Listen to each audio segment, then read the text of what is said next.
Hello, viewers. Welcome to another episode of Josiah Agro TV. Today, I'll be talking about 6 mistakes beginner farmers make when stocking their farm. Yes, I'll be talking about those mistakes.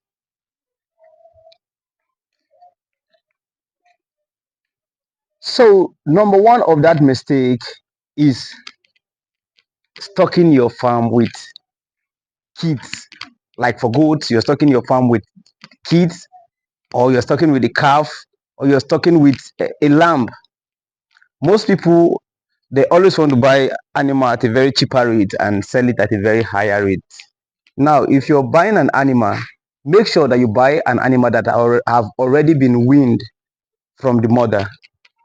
If you're getting an animal of 1 month, 2 months, and you said you want to keep it in your farm, you're a beginner, you want to keep it in your farm, then grow it to a particular stage, then sell it and make big profit for yourself.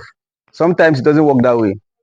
If you don't know about kid management and you're buying a young goat, if you don't know about lamb management and you're buying a young lamb, or you don't know about calf management, you want to buy cow, you want to buy a cow, but you need a small one because of the price. It's better you buy two, or you better you buy, let me say you want to buy 4 cows, or you need the younger ones. I'll just prefer you buy two. Buy two. It is better to buy those two, keep them, and they'll survive for you than buying maybe 4 or 5 calves and they die. It is better that way. So agriculture is a game of patience. You have to learn what you're actually going in for. You don't need to say you want to stock your farm with younger animal. You can stock with younger animal, but animals that have already, you understand, have been weaned from their mothers. Those are the kind of animals that are good for stocking. You can stock animals of, I think, 4 months. Yeah, is still okay because those ones have been weaned from their mothers. Now, if you're stocking those younger ones, sometimes you see some of, maybe you have West African dwarf in your area, and now you see some of these Sahelian goats, you see some of these Boer goats. Some of them may be 2 months, but if you see them, they look actually very big. So maybe you'll be tempted to say, okay, I want to get those younger ones. Don't get them. Get an animal that is already okay, that is already weaned from the mother. It's not suckling, because if you buy such an animal, it would require you to give milk to um that particular kind of kid. So make sure you buy good animal before you stock. Number two, number two, make sure you have feeds available. Before you stock your farm, don't just be in a hurry to get those goats. Make sure you have feed, you have make provision for their feed before stocking your animals, because it is useless to have goats and you don't have feed. You'll watch those goats and they will be dying because of lack of feed. So make sure there is feed available before you bring in your goats. Number three, start with the numbers you can control. Start with the numbers you can control. Don't say you want to buy 50 cows, you want to buy 50 goats, you want to buy 50 rams. When you know you cannot manage those numbers, start with the numbers you know you can manage, because management is very key. Then number 4, make sure you learn the basics of medicine. Make sure you learn the basics of medicine. Yes, as a good farmer, as a cattle farmer, make sure you know the basics, because something cannot be happening to your animals and maybe it happens in the middle of the night. You should be able to know what to do. And most times you don't need to call a vet. There are some basic things that you can do, like deworming. You should learn how to deworm your animals by yourself. You should learn how to administer multivitamin to your animals by yourself, because the overall aim of farming is to make profits. The overall aim of any business is to make profits. Likewise in livestock. So if you keep calling a vet all the time to do everything for you, how much are you going to sell that goats, and how much will be your own gain? How much are you going to pay your workers if you have workers in your farm? How much are you going to pay yourself as the owner of that farm? So you have to think about the profit as well. So you have to learn the basics of medication before you start your goat farming. It's not possible for you to know everything about their medication, but you should know the key things. You should know the key things. You should know about deworming. You should know about to administer some basic antibiotics. You should know how to give multivitamin, either oral or injection.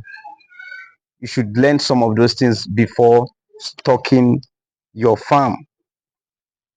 Then number 6, you have to scale up gradually. You have to start small and scale up gradually. Most people want to stop there because you've watched a video on YouTube, you have seen a farmer with a lot of animals, and you want to be like that farmer. That farmer did not just start like that in one day. He didn't start like that in one day. He started small too. Maybe he didn't show you those parts on the TV. He didn't show you, but he started from somewhere. If you want to start, most people want to start, they say they want to start with 50, 100, except maybe you've been a farmer before, you've learned a lot of things, you know how to manage those numbers. If you don't, please don't stock large numbers. Don't stock large numbers on your farm. And as a beginner farmer, I always keep saying this: start with the local animals first. Don't be in a rush to start with the hybrid animals. Start with the local animals first, because getting a boa, a Kalahari in Nigeria is actually expensive, but those are good animals. They're actually very good animals. But starting with them and you lost one, it will be a big blow to you. So start with the local animals, learn how to keep those animals first. When you're done learning learning how to keep those animals, then you can introduce probably a boa buck or a Kalahari buck into your pen. Then from there, you can start breeding the Kalahari, the Boa, and other hybrid animals that you wish to start or you wish to breed in your farm. But please make sure you start with the local animals. It is very, very important. If you look at this farm, I started this farm on the 1st of February 2025, this year. That is when I started this farm. I started this farm with just one ram. And let me show you the ram.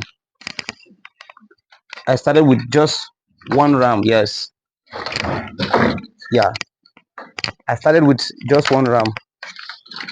Yeah, this ram right here. That is what I started with. But if you look right here now, you discover that I have one, two, three, four goats with two sheep. With one sheep and this ram. Altogether, there are 6 animals right now. But I actually did not start with all of them. I started with one, and I keep bringing in gradually. Because here, this farm is located in the city, so I need to get their feed. I need to buy their feed. I need to make sure that I have enough resources to take care of all of the animals before I stock. I don't just stock the farm like that.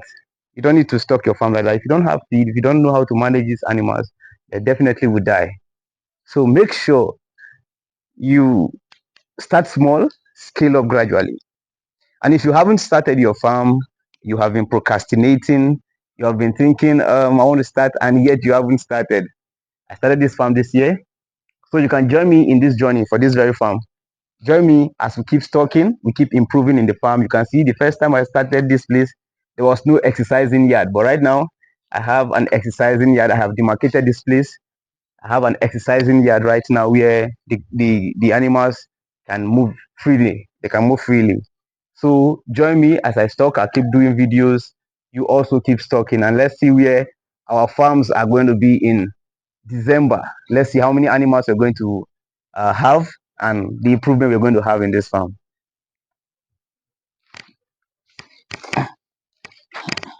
If you watch this video to this extent and you find this video useful, please make sure you subscribe to this YouTube channel. Turn on your notification bell so you don't miss out on any of my uploads. Then I'll just add one extra point again. Make sure you plan. Make sure you plan your farm. Make sure you plan your farm. Don't just get a space, begin to stock any kind of animals there. Make sure, okay, What kind of breed am I going to start with? Because when most people call me, I ask them, which breed do you want? And they actually don't know the breed they want to start. You should know the breed you want to start with. If you want to be a proper farmer, you should know the breed that you want to start with. Are you starting with the West African dwarf? Are you starting with the Sokoto red? Are you starting with the Sahelian goat? Are you starting with the Senian goat? Are you into dairy? Are you starting with the Senian goat? Are you starting with whatever kind of goat you want to start with? You should know, okay, I want to start with this, and this is the reason why. You should also ask yourself, what am I doing? Do I want to do dairy? Do I want to keep these animals for meat? Or do I want to sell to other breeders? You should have to think about that also. Then you also have to plan your pen. You should have a place where those animals can stay. You should have an exercising yard, just like this one you're seeing, like this mine. These are the exercising yard. And here you can see that sometimes they come out to play under the sun. Animals, they need sun as well. They need sun. Their skin needs sun. So if you have an animal, you're keeping your animals in a room, it's not a good practice. Allow those animals to come outside in the sun to exercise themselves. They like to run around, they like to play around. All of those things help the animals as well. And don't forget to keep a good cleaning water for them. Don't keep dirty water for your animals. Keep dirty water and they poo inside that water, and that water, they still drink that water, definitely they will get sick. They'll get sick. And make sure you give them good food, and you have a wonderful farm. Thank you for watching this episode. See you in the next episode. Bye bye.